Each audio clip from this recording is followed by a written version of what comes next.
So, Assalamualaikum. Assalamualaikum.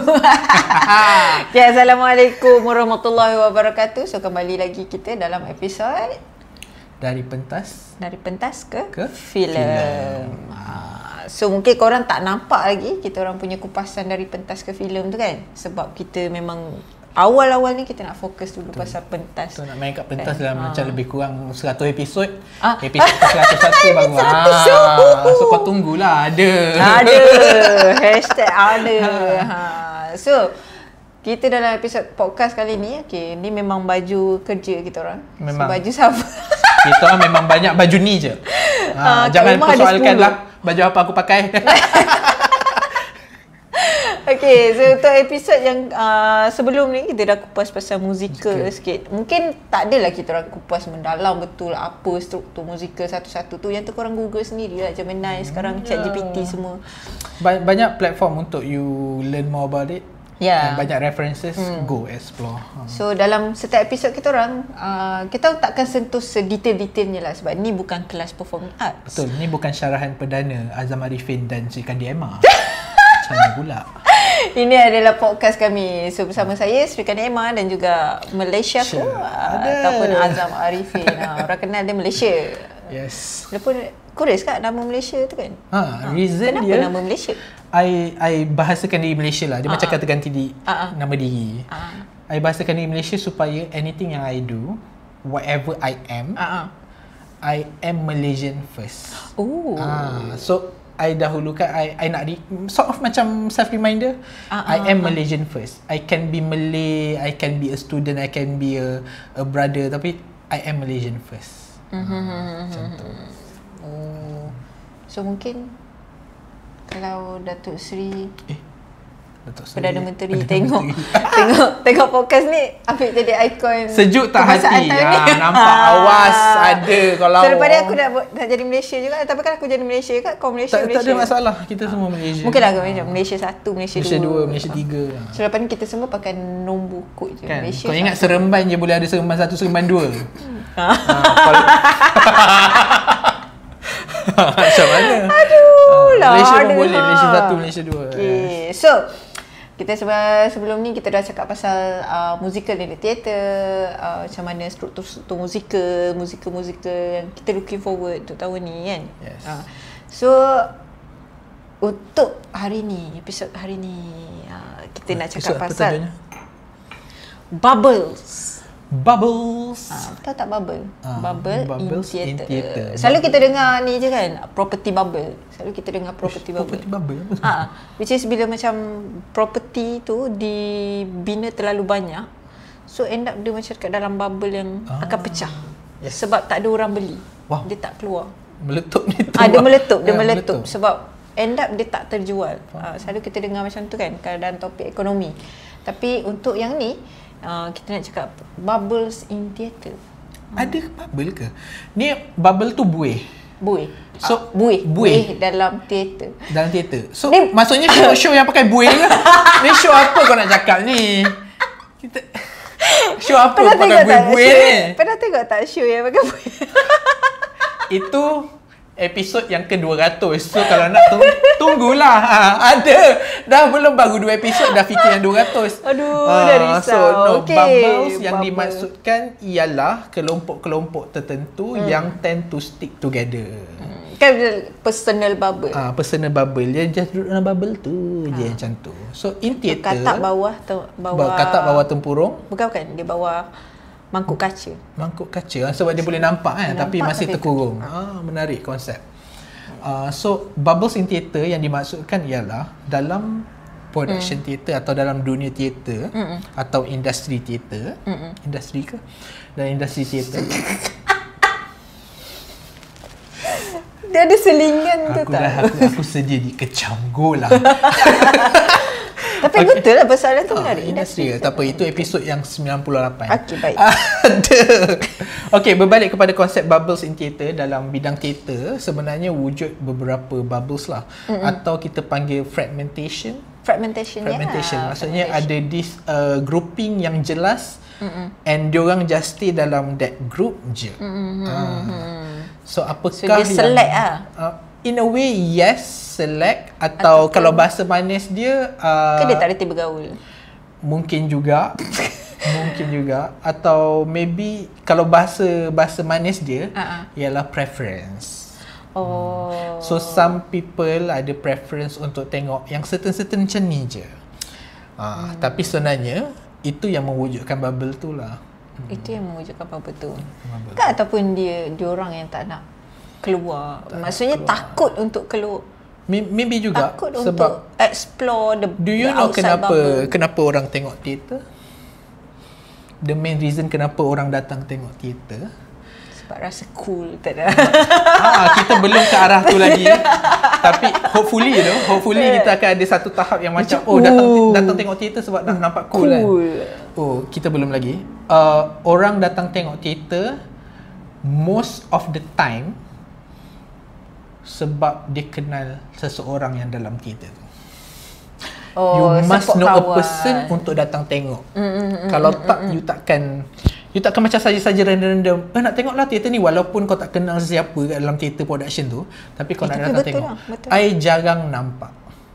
I somehow manage to do that sebab I ada target untuk tengok teater. So sometimes kalau teater tu I tak kenal orang pun, I pergi je. Just pergi je. Sebab I need to watch. But kalau I myself bukan jenis yang buat review and tak perlu tengok teater, I pun hanya akan tengok teater yang ada orang I kenal. Sama ada dia orang tu pelakon ke, kawan buat lighting, pergi tengok macam tu. So apa yang terjadi bila macam tu, bila dia orang tak kenal orang daripada bubble lain, so dia orang tak akan ada tendensi untuk pergi tengok production teater tu. And it happens in that bubble, dia ada bubble tu, dia tak akan tengok bubble yang lain. So hiduplah kau berbuih-buih macam gitu, fragmented. Ada persoalannya macam teater ni untuk orang Melayu je ke? Menarik. Sebab macam soalan pertama ialah teater untuk orang je ke? What happened to binatang tiba? Ada pula kau nak melatih lah binatang penguin. Tu lain lah, tu lain punya show. Okay, so adakah teater untuk orang Melayu sahaja? Jawapannya tidak. Teater sebagai satu bentuk performing arts must not be restricted to certain race. Okay, mungkin soalan dia bukan teater untuk orang Melayu je. Adakah teater Melayu untuk orang Melayu je? Teater India untuk orang India je? Teater Cina untuk orang Cina je? Malaysia kan? Malaysia. Tentulah. Sebenarnya, again kalau orang tu buat teater Melayu, does not necessarily mean orang Melayu je lah boleh tengok. Maksudnya, ada etnik pun boleh datang tengok juga. But benda tu tak jadi. Faham tak? It's not happening. And thus the bubble. Maksudnya kalau orang Melayu, dia ada tendensi untuk tengok teater Melayu je lah. And those Chinese, dia akan ada tendensi untuk tengok production Chinese. But sebenarnya kita boleh tengok itu sama ada daripada segi etnik atau sebenarnya daripada segi komuniti bahasa. Maksudnya komuniti bahasa, maksudnya pula language. Maksudnya those yang in the Malay speaking community will tend to watch Malay theatre. Those in the Tamil speaking community will tend to watch Tamil theatre. And so the Chinese speaking community will watch Chinese theatre. Ada another one, the English speaking community will watch English production lah, macam tu. So either you nak tengok based on daripada segi etnik atau daripada segi language, macam tu. But pada saya benda tu tak patut. Subtitle. Benda tu tak sebab patut berlaku. I seen one before yang bila I certain pergi production yang contoh macam production in other language, contoh English ke, atau production tu in Mandarin, diorang akan ada this term, kalau dalam teater diorang panggil subtitle. Dia macam subtitle, tapi instead of B dia eja with R, subtitle. Sebab subtitle yang you tengok kat TV, dia punya terjemahan tu kat bawah, so sub. So kalau teater dia akan pancar biasanya kat atas lah. So masa you tengok, you akan tengok, so that's why subtitle. So sebenarnya tak ada masalah, cuma benda tu ADHD lah sekejap. Dia jadi macam gitu. Tapi kalau kau tengok cerita Korea, kau sanggup je layan subtitle kan. Kenapa tidak untuk teater yang ada subtitle? Kan? Sebab kau layan je pun, walaupun orang tu kau tak faham pun bahasa tu. Sebab I seen before lah cerita dia cerita dia Tamil kan, tapi dia ada subtitle kat which is sangat menarik. Marvin Turu. Masa tu saya tengok dekat Ejakulasi Seni. So dia macam first time tengok cerita teater Tamil macam tu. Lepas tu ada juga diorang buat Chinese. Ada juga subtitle sikit-sikit. Set description, perkataan-perkataan Chinese tu. Dia ikut kegigihan production tu lah. But there are production yang macam dia akan tulis lah. Biasanya production tu akan tulis sama ada subtitle atau tak. So recently I watched a theatre production from Hong Kong. Left Unsaid. The theatre is in Cantonese. Tapi dia ada bagi Mandarin and English subtitle. Untuk orang baca. But there are also productions yang dia tak provide subtitle. So yang kat situ yang a bit ralat lah. Maksudnya those yang not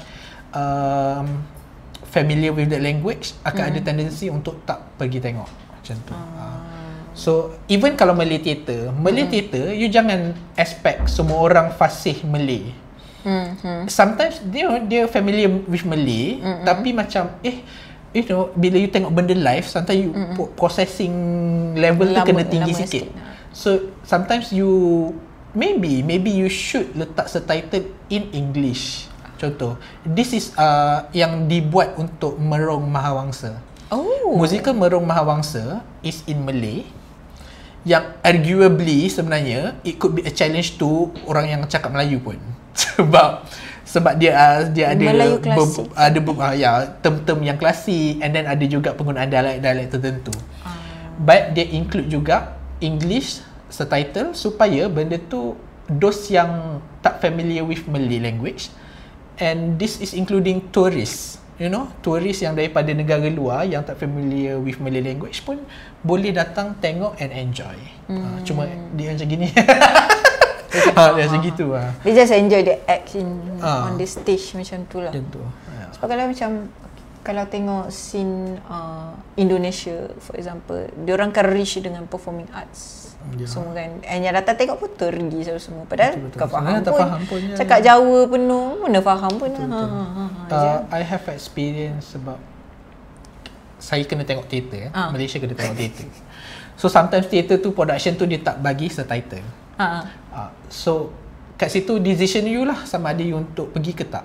Sometimes maybe kalau you tengok teater yang dalam bahasa yang you kurang familiar, you takkan dapat tap fully lah the story and the nuance of the story and the language. Tapi maybe you tengok dari segi lakonan, macam mana dia express emotion, atau you tengok macam mana staging dia, atau creativity pengarah dia macam mana buat blocking ke apa. As long as cari reason untuk tengok, I rasa tak ada problem untuk you go out of your bubble untuk tengok bubble lain punya teater. Sebab terfikirlah benda ni, adakah dia itulah punca bubble ni kan, like sebenarnya lah alasan dia adalah macam mana aku tak reti cakap orang putih, so takkan aku nak pergi tengok teater English. Betul, tapi filem tengok je kan. Ada dia punya key point like tapi betul like orang tak ada discrimination terhadap filem. Yalah, filem ada subtitle, tapi some theater yang ada subtitle tu pun itulah. Dan kalau kita nak cakap pasal performing arts pun, performing arts is not specifically theater. Tari still kau tak pergi tengok juga, tak payah subtitle. Ada interesting case, I pergi tengok production daripada Fair Theatre. Fair Theatre ni dia memang Chinese production. Dia local Chinese production. So masa tu dia buat theatre compilation. Kompilasi 3 theatre pendek. Nama dia Buku Latihan. So buku latihan. And then dia cakap it will be in Mandarin. And no subtitles. Okay. So Malaysia masa tu macam oh no. Okay, tak ada subtitle, fine. I will still nak pergi tengok. Sebab for information, I have target tahun ni 5% daripada teater yang I tengok kalau boleh bukan in English and in Malay. So sebenarnya I need to kejar that quota. Walaupun tak organik, tapi I rasa itu yang I kena buat. So untuk yang buku latihan tu, I just pergi tengok. And masa I dekat FOH tu, masa nak masuk, and then diorang perasan yang aku pula sejenis muka yang Melayu totok, pakai baju Melayu pula, pergi ke Mandarin punya teater. And then I believe itu macam dia punya artistic director atau producer datang, I cakap tak ada subtitle lah. Dia cakap tak ada subtitle. Dan dia cakap, I cakap it's okay. I memang nak pergi tengok. So I pergi tengok. You know what? Sebenarnya teater tu lebih kepada physical theater. Only certain words and dialogue tu pendek-pendek yang kalau you tak ada knowledge on Mandarin pun, you boleh put the pieces together, you boleh and get the meaning. You can get the meaning. It's so interesting sebab dia orang buat macam tu. And then habis I tengok, ada a Chinese guy sebelah I, dia pusing kat I, dia tanya, do you understand it? Lepas tu I cakap, roughly around 50 to 70% I faham. Sebab story dia memang a very minimal use of dialogue sebenarnya. More to physical and expression. Lepas tu, bila I cakap macam tu, 50 to 70, lepas tu cakap, then you understand more than me lah. You understand more than me. Sebab dia cakap, dia probably like 30% dia faham. Okay. Sebab maybe dia kurang tengok teater, physical theater, jadi dia macam kurang tahu macam mana nak tafsir that thing atau nak enjoy that thing. Luckily I familiar with lots of kind of theater, jadi I can try to make sense of things yang perhaps I tak faham pun. Therefore nak cakap kat sini, sometimes you kena dive in and try. Sebab kalau you just stay with what you familiar with, you takkan tahu yang apa these other productions can provide.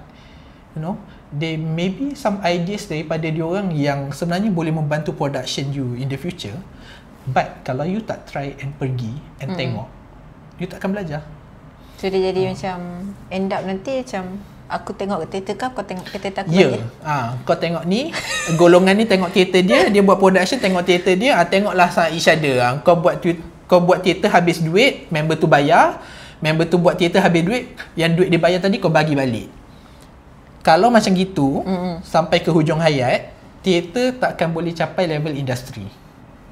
Sebab pelanggan you itu je, audience you itu pusing-pusing muka yang sama, macam tu. So basically the bubble tu, selain bubble bangsa tu, the bubble theater tu sendiri. The productions, orang teater tengok teater je. Orang teater tak tengok tari. Orang tari pun takkan tengok teater. And even kalau nak cakap pasal etnik, I don't use term bangsa to refer Melayu, Cina, India. Sebab for me, bangsa is Malaysia. Bangsa is nationality, therefore keyword dia nation. So Malaysia is your bangsa. Tak kisah you etnik apa. But different ethnic, even macam contoh bubble teater Melayu, they have dalam tu pun ada bubble sendiri tau. Melayu Sarawak, Melayu macam contoh teater Melayu, teater indie Melayu, dia takkan tengok teater-teater yang orang tu buat. Get what I mean tak? There are times yang I pergi satu show dekat panggung bandaraya, all different faces yang I tak pernah nampak di RS, di Acaat, faham? Tapi itu semua teater Melayu. At the same time, muka-muka ni I tak pernah nampak pergi RS, pergi Acaat, yang teater-teater indie punya platform. So sebenarnya dalam bubble ikut etnik tu pun, atau ikut komuniti bahasa tu pun, dia masih ada pecah-pecahan juga. So benda tu sebenarnya tak healthy for the theater industry. Yalah, dia jadi macam kalau dalam muzik, kita ada muzik indie, kita ada muzik mainstream. Tapi orang dengar both. Orang can be dengar both. Tapi teater dia memang spesifik sangat kan, macam kalau kau teater indie, teater indie, teater mainstream. Padahal macam Ya, tapi benda ni kalau nak dipaksa pun macam tak menjadi sebab dia back to preferences dia orang. Preference atau ego? Bahasa manis dia preference. tak serius. Bahasa manis dia preference. I prefer untuk tengok teater macam ni. Okay. Tapi cuba you ambil preferences you tu, you cuba tengok. Sebenarnya dia sebenarnya bukan preferences, dia lebih kepada your bias. Yelah. You hanya nak kat satu je. Contoh? Okay lah, kita ambil karya mainstream, karya Zaidin ke Nordin Hassan, karya yang memang semua orang buat karya tu. Karya tu pentas kat RS, orang RS je tengok. Tapi kalau dia pentas dekat Dewan Bandaraya pun, orang yang tadi yang golongan yang dikatakan dia ikut production lah. Kalau yang so RS buat, yang geng-geng RS ni yang akan pergi. Kalau yang tiba-tiba yang geng-geng apa ni, Persatuan Teater Malaysia, Persatuan Teater Malaysia buat, geng-geng tu buat, dia orang je yang buat. Lambat lagi yang geng-geng ni. Padahal skrip yang sama. Betul. Ya, diikut. So memang bubble lah kan. Memang bubble. Silap-silap dia bukan bubble lah, dia jadi tembok batu. Kau duduk kalau dengar macam kalau dengar, kalau ikut pada nampaknya seperti tembok batu lah. Memang ataupun macam mana nak pecahkan bubble tu. Dia kena start dengan diri sendiri lah, aku say. Tak nak you kena try untuk pergi push yourself. Sometimes yes, dia jadi macam tak organik. Sebab macam sebenarnya saya rasa kan bubble ni dia bermula dari institusi. Itu bukan episod 98 juga. Tak. Dia sebabnya kalau dekat institusi sendiri you dah dididik untuk duduk dalam bubble tu, stay bersama kan? Macam tu kan macam budak uni A hanya tengok show uni A. Kawan-kawan dia pun dekat uni A ni, bila dia keluar contohnya dia pergi kat certain production saja pun, so dia pergi pun dekat certain production yang kawan dia ada saja, dan uni B akan tengok production uni B saja. So diorang sendiri tidak diajar untuk bergabung dan untuk pecah the bubble. Boleh lah kot dikatakan macam tu kan. Sebab benda tu memang orang cakap apa ni, kalau melentur buluh tu biarlah dari rebung. Biar dari rebung ni. Masalahnya rebung pun tak ada dek. Macam mana kau nak lentur apa pun kau tak tahu kan. Benda tu bayangkan macam contoh institusi A ni memang majoriti semua Melayu semua kan. Tiba-tiba dia buat teater English lah paling senang lah kan. Kalau Chinese tu dia nak kena belajar Mandarin pula apa semua kan. Teater English. Tapi I think it's very minimal English theater kat dalam institusi. So kat situ pun dia dah create bubble. Betul lah. Maksudnya bila bubble tu dah institutionalized, maksudnya dah diterapkan secara tanpa sedar. Hopefully tanpa sedar. Kalau tiba-tiba memang saja je kita orang nak buat bubble ni. Itu lain cerita lah kot. Itu bukan episod, tu season lain kot. Kau pula nak season lain. Tapi maybe penerapan di peringkat institusi tu penting. Trafik daripada satu institusi untuk ke institusi lain perlu dilihat balik lah. Maksudnya tak nak cakap, tapi yes, certain institusi memang Malay dominant, certain institusi maybe Chinese atau English speaking dominant, and then daripada situ they have their own crowd. Tanpa sedar they are creating the bubble. And bila budak-budak tu keluar grad and masuk produksi, mereka tend to look for that bubble dia orang juga. Dia akan cari rasa macam sense of belonging dia tu kan. So mungkin itulah kot jawapan untuk Mr. Producer kita macam nak pecah bubble tu. Betul. Sebab satu ialah diri sendiri nak push kan, tapi tak tahulah kot lepas tengok podcast ni kan dapat kesedaran. Ada pelbagai method lah kot. Maksudnya daripada segi institution, penerapan untuk menggalakkan student dia pergi institution lain yang luar daripada bubble dia atau luar daripada komuniti bahasa dia. Macam tu kan. And then another one, producer lah. Producer kalau nak buat show, contoh you ada casting kan, you akan buat casting, you try untuk walaupun ini memang bunyinya tak organik sebab bunyinya macam terpaksa buat, tapi one way you boleh buat ialah you get cast from different bubbles dalam production you. So maybe A daripada bubble ni akan tarik some, and then yang ni daripada bubble ni akan tarik some. So dia jadi bubbles.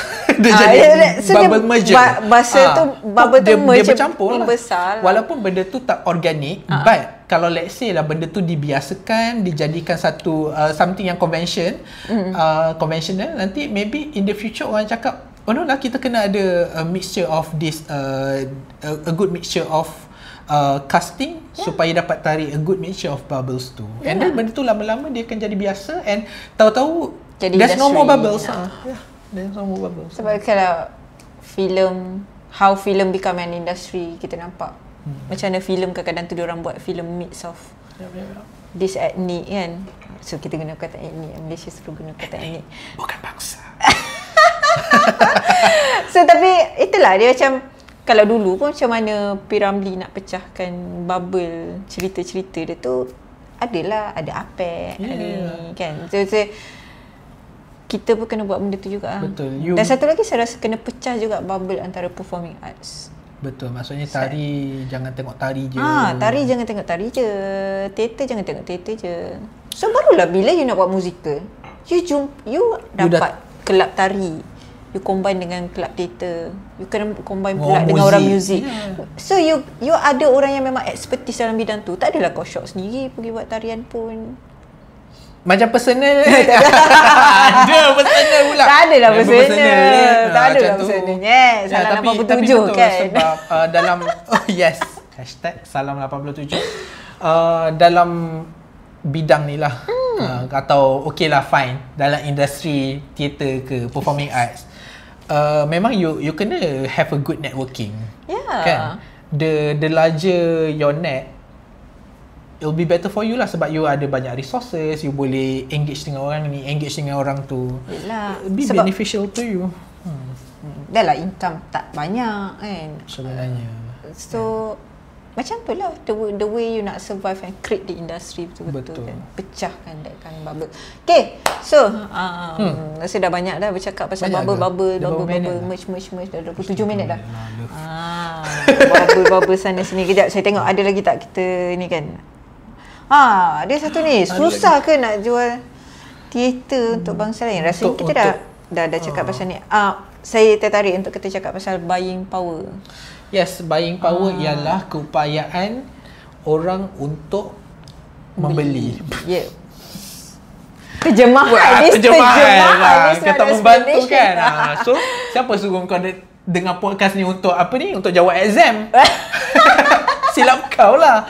Okay, so buying power maksudnya ada certain community atau certain group yang ada higher buying power than another group lah. So usually disebabkan wujudnya bubble ni, yang this is based on my observation and my experience. Contoh macam Malay theatre community atau Malay theatre goers, diorang lebih mudah untuk pergi teater sebenarnya, but they have less buying power. Jadi kalau kau buat teater Melayu letak harga 200 untuk satu seat, insya-Allah kau sendiri yang akan duduk kat seat tu dengan kawan-kawan secara complementary. Tapi berbanding dengan contoh Chinese speaking community. Chinese speaking community, kalau you buat show production, Chinese production, letaklah harga 200 ke atas, they will surprisingly they will have the buying power to fill the seat. Yang macam ala 200 je, macam RM20 je. Ya. So macam tu lah lebih kurang. So contoh kalau macam you this is for business tips lah. Kalau you nak dapatkan seat terjual, you tap into that community yang ada buying power lah. Itulah. Buatlah teater. Sebab tu dia kena pecahkan bubble tu. Sebab tu kan, you have to try to pecahkan bubble. Maksudnya you have to make your theater visible to the other community. Supaya diorang pun macam tertarik and diorang tahu you ada value and they are willing to buy your product. Macam tu. Betul. Tapi betul macam orang cakap kalau you jadi full time teater, pelakon teater. Teater you tak boleh nak buat duit. Ini dalam topik lain lah mungkinnya. Tapi Is it because of that bubble lah kot? Ya, kalau bubble tu masih wujud dalam tempoh 100 tahun akan datang di Malaysia, selamat Hari Raya maaf zahir batin kepada semua orang yang nak buat full time teater. Macam mana? Memang tak ada survive lah. Sebab so far memang I nampak orang yang buat teater, dia bukan buat teater je. Dia akan ada buat short film lah, commercial lah, benda-benda macam tu. So kalau you nak industri teater jadi betul-betul industri macam kat Broadway sana, you kena pecahkan that bubble. Macam mana you nak pecahkan, you nak beli jarum ke, nak ambil benda-benda tajam cucuk-cucuk each other ke, go ahead. Cucuk-cucuk each other. Cucuk nak pecahkan bubble. Pop pop pop. Pecam sana, pecam sini. Macam mana? Betul bergabung kan? Sebab betul, kewujudan bubble tu sebenarnya menyakitkan industri tu sendiri. Industri sendiri, betul. Okay, so kita dah mencapai setengah jam dah. Okay. Memang ada target setengah jam. Memang ada target. Lebih setengah jam kita orang akan jadi labu. Kau pula Cinderella. Tak ada, dia kalau lebih setengah jam takut orang menyampah dah. Kan? Okay, so menariklah bila cakap pasal topik bubble ni, dia membawa kepada benda-benda lain kan. Macam mana you akan create more healthy industry. Betul. Kan, satu industri yang lebih audience and especially to theatre practitioner atau performing arts practitioner, cubalah untuk ada inisiatif pecahkan sendiri bubble tu. Keluarlah. Kalau you rasa macam awalnya terpaksa, memang sometimes benda tu memang kena paksa baru benda tu jadi normal. So far ada tak nampak production yang bubble dia dia cantik lah bubble? I would say ada, but itu pun sebenarnya dia still bubblish. So far I belum nampak. I tahu ada individual yang boleh dia tak stay in one bubble, tapi it still macam outliers. Faham tak? Dia maksud dia bukan satu fenomena lagi. But there are those yang memang break from the bubble. Dia tengok semua teater macam tu, semua jenis teater dia tengok. Production yang tak in the bubble, in your opinion, sebelum kita tutup, ada you think? None yang can melintas kat fikiran I lah. Hopefully I'll find. Yeah. Kalau for me, I nampak EJKL. Ejakulasi seni close to it. Dia boleh, ejakulasi seni punya production, dia attract a lot of ethnics. But itu kalau kita tengok dari segi angle ethnics. But kalau you tengok dari segi angle community bahasa, dia sebenarnya lebih ke arah yang ke arah English. Production macam tu. So depends lah, tengok macam mana you nak check the angle. Cuma saya tertarik sebab diorang ni setiap kali saya pergi tengok, saya rasa macam saya jumpa audience yang berbeza. Audience yang berbeza kan. So it's actually that is the way untuk create industry sebenarnya. Betul. Bila korang start ada different audience. You ada lebih banyak, maksudnya pool audience tu lagi besar and tak restricted to that one. Nanti tak popular lah pula, tak ada orang tegur lepas. Macam mana? Kenapa orang tak tegur? Yelah, dia macam tak ada kawan aku lah, tak apa. Alah, sebab kalau dia tak rasa popular lah. Kalau tak kan habis show kan macam hai. Tapi nak tahu tak apa, kalau kau pelakon yang bagus, orang tak kenal kau pun orang nak datang tegur. Tapi so betul lah. I selalu dapat benda tu. Ada puji diri sendiri. Tak apalah, bukan selalu nak masuk bakul angkat sendiri. Nak tunggu orang puji lambat dek, kau puji je diri sendiri. Kalau Okay, itu saja untuk kita orang topik kali ni, bubble. So harapnya lepas podcast ni mungkin adalah yang tersuntik. Mungkin rasa macam nak pecahkan bubble kan. Tapi yang mungkin kalau ada yang daripada institusi yang tengok pun, mungkin boleh membantu kami, membantu kita sama-sama dalam menaikkan industri. Pecahkan bubble. Okay, so jangan lupa untuk like, komen, share, apa-apalah nak kecam kita orang pun tak apa, kita orang itu. Kecam kat komen, jangan report. Kecam kat komen je. Kecam kat komen, jangan report. Tentu ada. Kalau apa, kita reda dia kecam kan. Tiba-tiba macam mana ada? Saya tak ada pun dalam bubble. Tak apalah. Kau tak ada dalam bubble okey lah tu. Apalah kan. So jangan lupa tunggu kita orang untuk episod seterusnya. Ni memang uniform kita orang. Ya. So, episod seterusnya tekan kita orang pakai baju apa. Pening lah. Okay, see you guys. Kalau ada topik yang best pun boleh komen juga untuk kita ulas. Okay, bye.